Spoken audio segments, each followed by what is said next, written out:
Nathalie Schmitt, Marc Ménardi, Alain Georges vous présentent Expert Export, c'est le podcast qui donne envie aux petites et moyennes entreprises françaises d'exporter.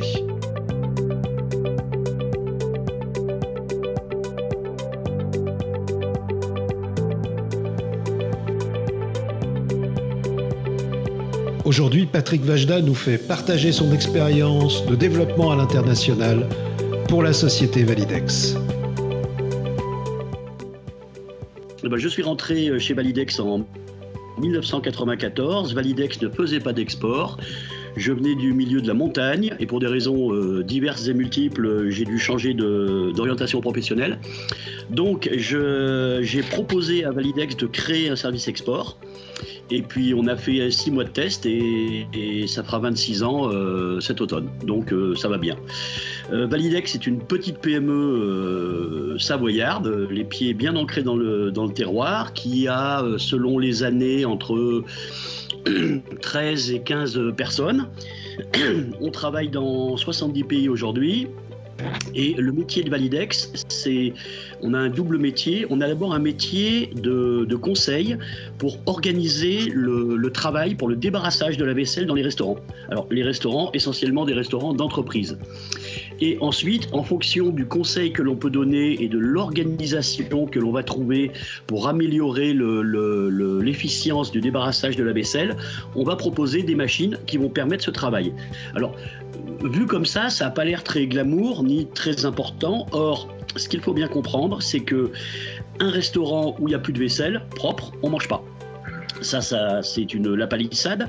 Mais si on regarde un peu plus loin, ça veut dire qu'une mauvaise organisation pour ramener la vaisselle, rapidement la laver. Moi, je ne lave pas la vaisselle. J'améliore les performances du lavage et j'optimise le process depuis le départ de l'assiette sale dans la salle de restaurant jusqu'au retour de la vaisselle propre dans la salle de restaurant. Ça veut dire qu'en améliorant ce process, on va optimiser le temps d'utilisation du restaurant, on va optimiser les consommations d'eau, d'énergie, on va optimiser le temps de travail, on va optimiser le remplissage des tables. Voilà, ça c'est notre métier. Alors, tout le monde connaît sans connaître, parce que vous avez été au lycée, Validex existe depuis 1973, vous avez été au collège, vous avez été à l'université, vous avez déjà mangé dans une cafétéria type lunch où il y a des gens qui posent des plateaux sur l'espèce de tapis roulant.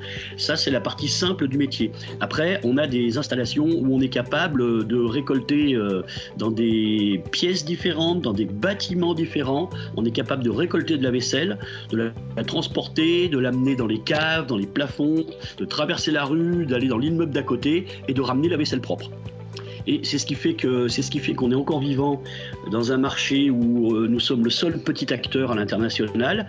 Tous nos concurrents sont des très grosses sociétés de plusieurs milliers de personnes qui sont des généralistes du matériel de cuisine, mais qui n'ont pas notre savoir-faire technique en termes de transport automatisé. Oh, très bien.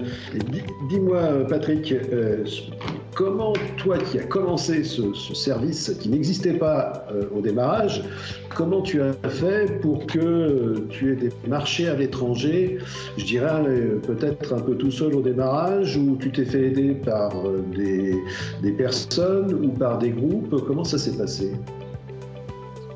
Je me suis essentiellement débrouillé seul, c'est-à-dire que j'ai mis à profit les 6 mois de stage que j'avais, puisqu'en quelque sorte c'était un stage. J'ai mis à profit ces 6 mois de stage pour un peu aller voir quelle était la structure du marché déjà dans les pays proches. Comment était organisé le marché, qui étaient les prescripteurs, qui étaient les clients, alors quand je dis les clients, c'est il faut que je vais revenir en arrière. Mes clients, ne sont pas les utilisateurs de mon matériel. Mes clients sont des distributeurs. Voilà. Donc, j'ai regardé un peu quelle était la structure des marchés, comment on mangeait dans les pays, enfin, comment on mangeait dans les collectivités, qui c'est qui vendait le matériel, qui c'est qui le prescrivait, et puis petit à petit, on a fait notre chemin. En sachant que notre client, le client, il n'y a pas de client type, mais à partir du moment où il y a au moins 200-300 personnes qui mangent au même endroit et qui mangent avec un plateau repas, il y a du travail pour moi, puisque la base du travail de Validex, c'est de ramener un plateau et d'organiser le tri, celle qui est située sur le plateau. Voilà. On a commencé à faire des salons à l'international. On a commencé à faire des salons un peu à travers le monde, puis on a on a dragué, il n'y a pas d'autre mot, des consultants, des architectes, et puis petit à petit, on s'est fait notre réputation. Le plus difficile pour nous, c'est la première affaire. Tout simplement parce qu'on est une petite boîte et que quand je vais à Singapour, c'était un de mes premiers salons en 98, et que j'explique qu'on est une boîte de 14 personnes à l'autre bout de la Terre, pour un Asiatique, une boîte de 14 personnes, ça n'existe pas, c'est une épicerie. C'est pas une entreprise industrielle. Mais à partir du moment où on a pu vendre la première affaire, en général, le réflexe du client, c'est « wow ». Mais c'est vraiment ça, c'est « wow ». C'est « ah ouais, c'est chouette ». Ça fait. Voilà, c'est vraiment on fait du très beau matériel. On peut pas dire haut de gamme parce que c'est pas du luxe, mais très beau matériel dans le sens de la qualité technique.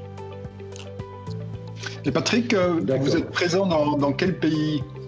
70. Alors, oui, 70 pays. Alors, quand je dis 70, je ne fais pas du chiffre d'affaires. Tous les ans, dans 70 pays, je fais du chiffre d'affaires, bon an, mal an, dans 15 à 20 pays, en sachant qu'il y a des pays plus récurrents que d'autres, pour des raisons de taille de marché, pour des raisons de coût du travail, pour des raisons d'existence ou pas de restauration collective. Je vais vous donner un exemple tout bête. On a un voisin qui s'appelle l'Espagne. En Espagne, on mange pas à la cantine. En Espagne, on mange au bar. Même encore aujourd'hui, on sort, on va au bar qui est au coin de la rue, qu'on travaille dans une banque, dans je ne sais quoi, dans une administration. On va boire un coup, manger 3 tapas, avaler un café et on retourne travailler. Donc moi, j'ai besoin d'avoir, pour qu'il y ait un marché pour moi, il faut que les gens mangent avec un plateau repas.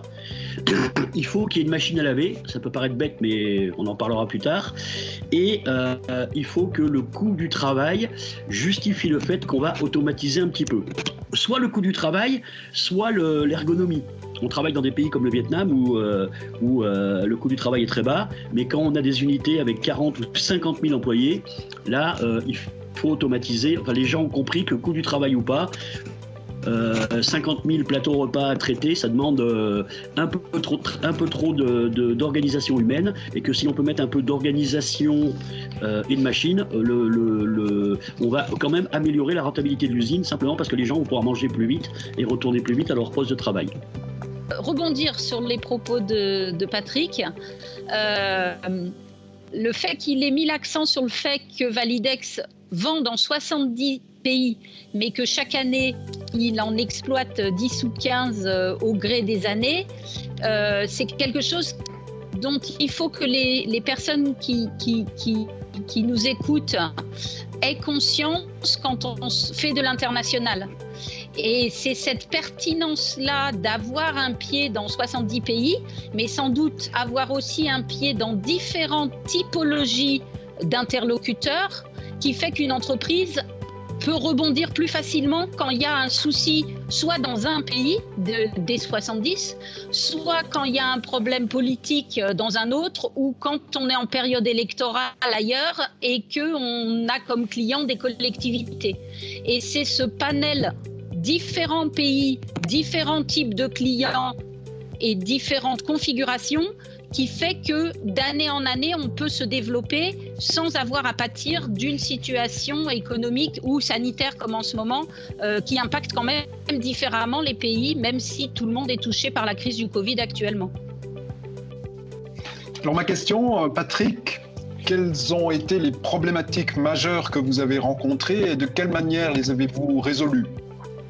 Alors, la problématique majeure, c'est d'être une petite entreprise Donc, lorsque je vais voir un bureau d'études à Santiago du Chili et qu'il comprend bien que je suis à l'autre bout de la Terre et qu'on est une petite boîte, la problématique, c'est d'être suffisamment convaincant pour que le client ait confiance et qu'il se dise oui, je vais mettre la santé de mon entreprise dans le sens un restaurant qui marche pas, c'est une catastrophe.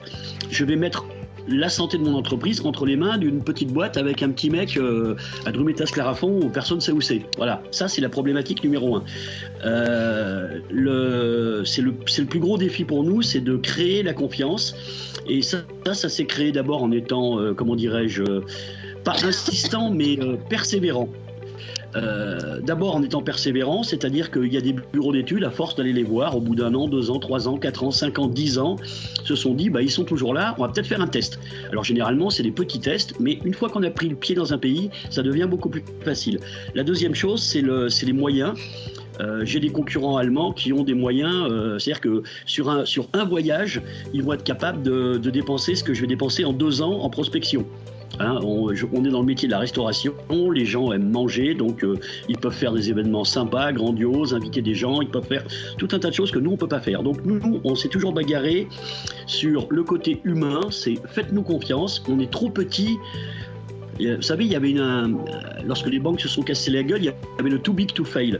Nous, on est too small to fail. C'est-à-dire qu'on est tellement petit qu'il est finalement pas si difficile que ça de faire comprendre au client qu'on ne peut pas se permettre d'avoir un loupé, parce qu'un loupé, ça coûte trop cher. Voilà.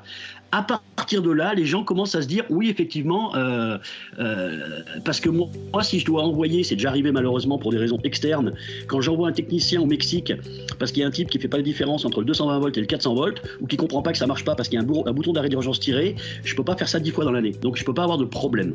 Voilà. Donc partant de là, on s'est condamné à l'excellence et petit à petit le message est passé parce que ce métier est quelque part très consanguin.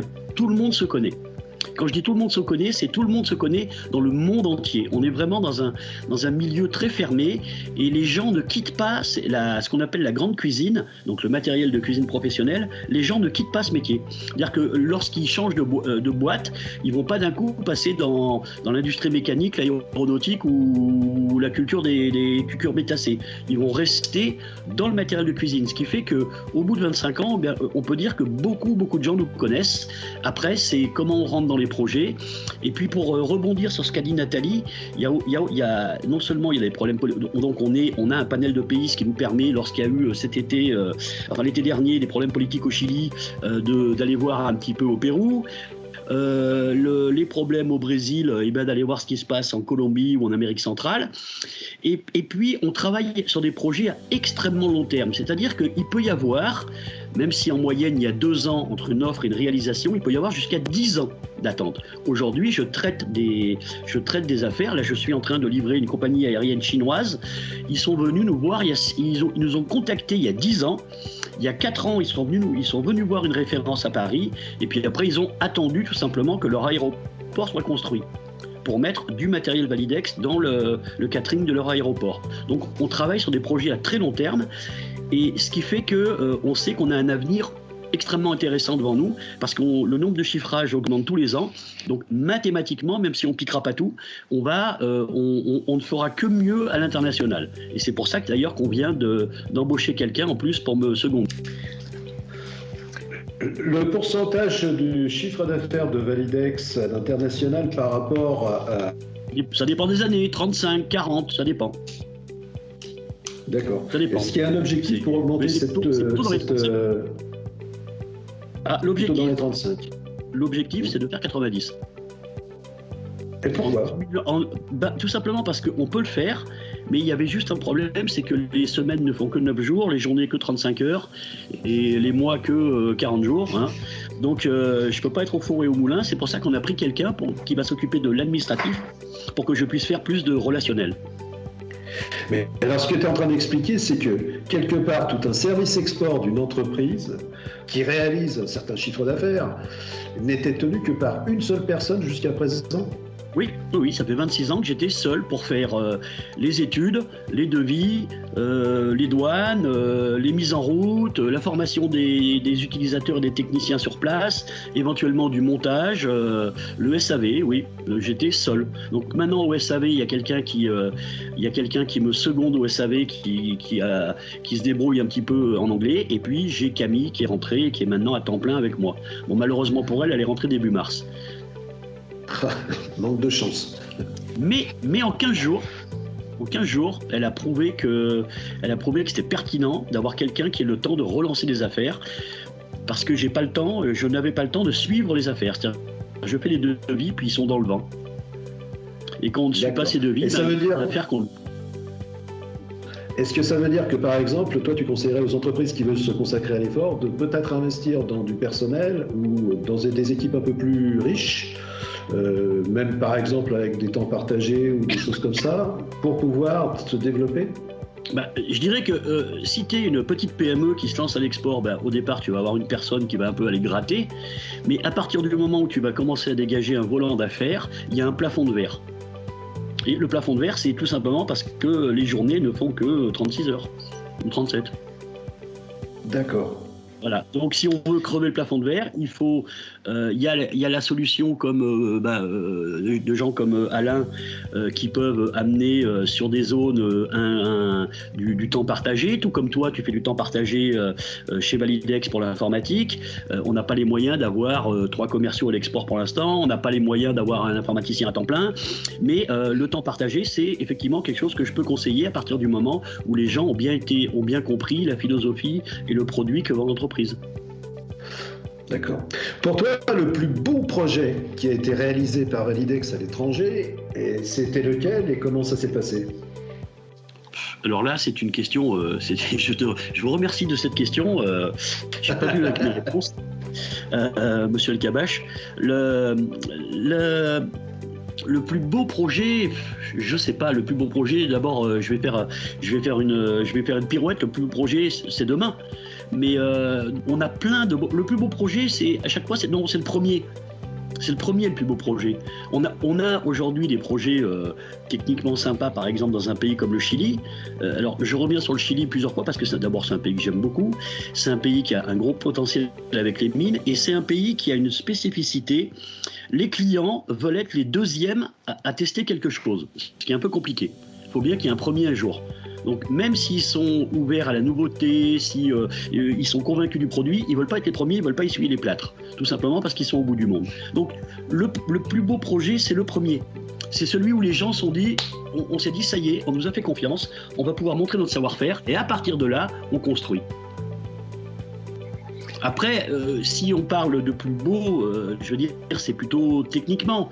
Je sais pas, moi, c'est par exemple cette banque là au Brésil où ils avaient oublié de faire une laverie vaisselle. C'est-à-dire que c'est un peu embêtant. Donc ils ont fait une pièce suspendue, comme une espèce de baignoire. Il faut imaginer que dans le hall d'entrée de la banque, il y a un hall qui fait 20 mètres de haut. Et le restaurant est au premier étage. Donc comme il n'avait pas fait de laverie, c'est pas une blague, l'architecte n'a pas pensé à laver la vaisselle, on leur a demandé s'ils pouvaient faire une pièce suspendue. Donc quand on rentre dans le hall de la banque, on voit une espèce de verrue au plafond, donc qui doit faire 100 mètres carrés, et qui est on leur a dit la seule solution c'est de suspendre une pièce à cet endroit, et nous on va vous mettre un transport vertical qui va permettre de descendre les plateaux et de les laver dans cette pièce qu'on va rajouter suspendue sous la dalle du restaurant. D'accord. Alors, à l'inverse, quel est l'échec ou la pire des expériences et pourquoi ça a été ou une mauvaise expérience, hein, c'est pas nécessairement un échec, mais quelque chose qui s'est mal passé. Non, alors il y a deux choses. Il y a des marchés que l'on perd pour des raisons, je dirais, de concurrence non saine. Voilà, ça, ce sont des choses qui arrivent dans pas mal de pays. Alain, qui connaît l'Afrique, comprendra entre les mots. Donc là, je perds des projets tout simplement parce que nous avons une éthique d'entreprise et qu'on n'y déroge pas. Et après, les mauvais souvenirs, c'est plutôt les gens qui disent qu'ils ont compris, qui ont mal compris, qui se servent mal du matériel. Et là, on a des catas mais des vrais katas qu'il faut régler techniquement. J'ai en tête un supermarché en Europe du Nord où ils n'ont pas voulu mettre de personnel. Ce sont les employés, ce sont les clients de la cafétéria qui posent leur plateau eux-mêmes dans l'ascenseur. Et là, on a catastrophe sur catastrophe. Mais c'est comme si je disais à quelqu'un qui vient de passer le permis de conduire d'aller rouler avec la Ferrari de je sais pas qui en Formule 1. Ça marchera pas, c'est pas la faute à Ferrari. C'est vrai. Alors Patrick, moi j'ai une question qui est liée au savoir-faire. Comment est-ce que vous protégez votre savoir-faire ? Alors, on ne protège pas notre savoir-faire pour des raisons de coût. On a eu des brevets, on a été copié, et que lorsqu'on s'est renseigné sur le coût d'un éventuel procès, on a dit que c'était pas grave. On protège le savoir-faire en évoluant en permanence, et quelque part, si on est copié, ben, c'est bon signe. Le tout, c'est que quand quelqu'un nous copie, il soit en retard, parce qu'on a déjà la technologie d'après. C'est ça, la seule protection, c'est d'être inventif, d'innover tout le temps. Hein, on a déjà fabriqué par exemple des machines. On a fabriqué une machine assez démoniaque qui permettait à ce qu'il y ait zéro manipulation de plateau dans un restaurant. C'est-à-dire qu'il n'y avait plus personne de toucher un plateau en dehors de la personne qui mange. Le plateau tout seul partait, allait se faire laver, se mettait tout seul dans des chariots, revenait dans la restauration. On a un concurrent, une multinationale qui nous a copié. Nous, on avait même, comment dirais-je, on avait trouvé ça tellement peu génial, on trouvait que c'était bien, on n'a même pas pensé à tout de suite communiquer, et eux, quand ils ont vu la machine, ils l'ont tout de suite pris en photo, dessiné, fait une fiche technique en montrant leur invention. Donc, on est trop petit pour se permettre de déposer des brevets, ça coûte beaucoup trop cher. Donc, on innove. Et quand on est copié, je me fais un plaisir d'aller voir les bureaux d'études en leur disant oui, mais c'est moi qui l'ai inventé, mais ils ont raison de copier parce qu'on a déjà la génération numéro 2. C'est la seule tactique que l'on ait. J'ai vécu exactement la même expérience pour les stations d'épuration, parce que je savais très bien que ma machine, n'importe quel pays pouvait demain me passer une commande, j'aurais eu du mal à dire non, je ne vous la vends pas. Il la désossait, il copiait à l'identique, et voilà. Mais moi, j'avais en effet avancé, j'avais les écueils dont parlait Patrick tout à l'heure, que j'avais su éviter en matière de mise en musique ou en matière d'utilisation. Et au-delà d'une machine, il y a en effet son utilisation et il y a son histoire. Et c'est seulement celui qui a pu le mettre sur le marché qui la connaît et qui peut la défendre. Alors en effet, il y a des affaires qui nous passent sous le nez dans ces cas-là. Mais bon an, mal an, en fin de compte, quand on a créé une machine ou quand on a une idée, on arrive quand même à tirer son épingle du jeu. D'une part, on va dire qu'il y a des pays sur lesquels on va essayer d'augmenter la récurrence. Donc ça, c'est le côté avoir quelqu'un avec moi qui peut relancer des affaires, d'accord, qui peut appuyer, qui peut aller... je donne un exemple, je fais un devis. Il ne faut pas oublier que mes clients sont fidèles. Dans l'ensemble, mes clients sont des distributeurs, sont fidèles. Mais ce client, lui, il a un client. Quand moi, je fais par exemple, là on vient de prendre 2 très belles affaires en Belgique. Alors la Belgique c'est pas loin, mais c'est aussi compliqué que la Chine. Non, mais il n'y a pas de pays facile. Non mais Nathalie rigole, elle doit connaître aussi. Voilà, il n'y a pas de pays facile, il n'y a pas de marché facile. Donc l'exemple c'est, on a pris une machine, on a conçu quelque chose d'entièrement nouveau pour un hôpital universitaire en Belgique, et on va livrer le matériel, j'espère, cet automne. Ce projet a plusieurs années. Et là, j'ai réussi à trouver le temps pour appuyer mon client auprès du client final. C'est-à-dire, je propose quelque chose, la concurrence, elle, a plus de temps. Moi, un pays comme la Belgique, mes concurrents, ils ont 4 commerciaux. Moi, je suis seul pour faire le monde entier. Donc, ils ont pu aller voir l'hôpital, taper sur moi, taper sur la technique. J'ai été au courant, j'ai trouvé le temps du coup d'aller défendre mon projet, d'expliquer, et on est passé. Ça veut dire que d'une part, il faut que le fait que j'ai maintenant Camille qui m'ait rejoint, elle va être chargée de déceler le fait qu'un dossier nous échappe parce que la société A ou B est venue derrière nous, a vu nos plans et puis a fait une proposition similaire et nous, on va perdre le marché sans s'en rendre compte. Et mon revendeur peut aussi le perdre sans s'en rendre compte. Donc là, on va essayer de rendre les marchés plus récurrents en prenant des projets phares, des gros projets pour bien les appuyer, enfin bien les suivre, parce qu'on n'arrivait pas à faire, quand je dis le suivre, c'est aller voir, être en contact avec l'utilisateur final potentiel, détecter les besoins, des changements, et voilà. Ensuite, on ouvre de nouveaux pays en Europe centrale, en Asie du Sud-Est, où on a détecté des besoins. Ensuite, comment on va rebondir sur le coronavirus, en fait, c'est pas tellement qu'on va rebondir, c'est qu'on a des développements dont je veux pas nécessairement parler pour l'instant, mais c'est dans tout ce qui est hygiène.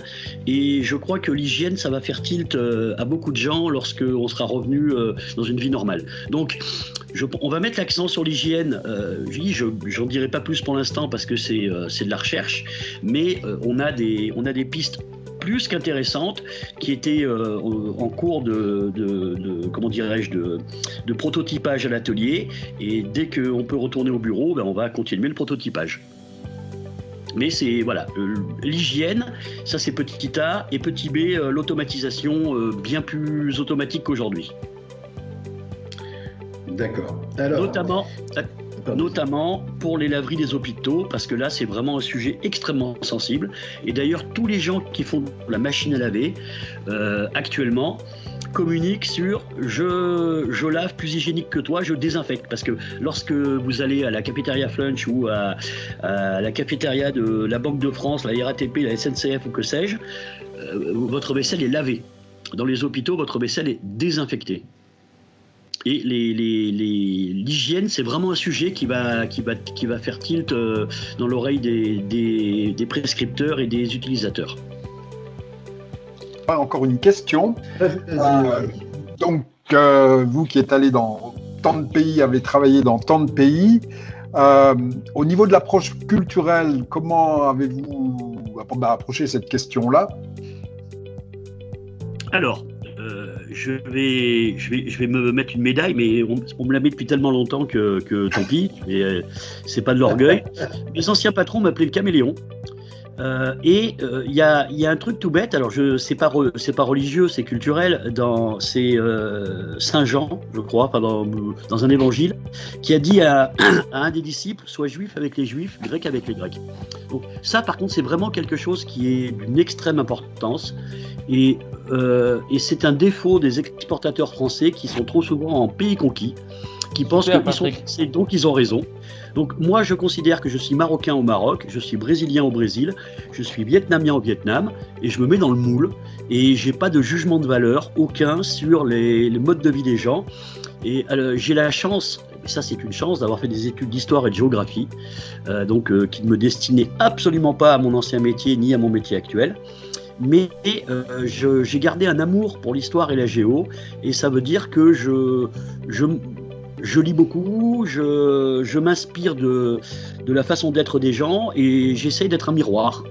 Donc à partir du moment où je ne m'affole pas au Brésil du fait que quand je vais à un rendez-vous, on me dit j'aurais préféré le voir hier, ce qui est compliqué, ou qu'en Afrique on me dise que le rendez-vous est reporté de 48 heures et que c'est comme ça fait partie des mœurs, ou qu'en Russie on parle pas nécessairement avec le bon interlocuteur, mais c'est pas grave, faut passer par lui, puis lui il dira au bon si c'est intéressant ou pas, qu'il y a des Asiatiques qui disent jamais non même s'ils n'ont pas compris, il y a tout un tas de choses. À partir du moment où on les intègre et on les accepte, ça va être beaucoup plus facile pour travailler avec les gens.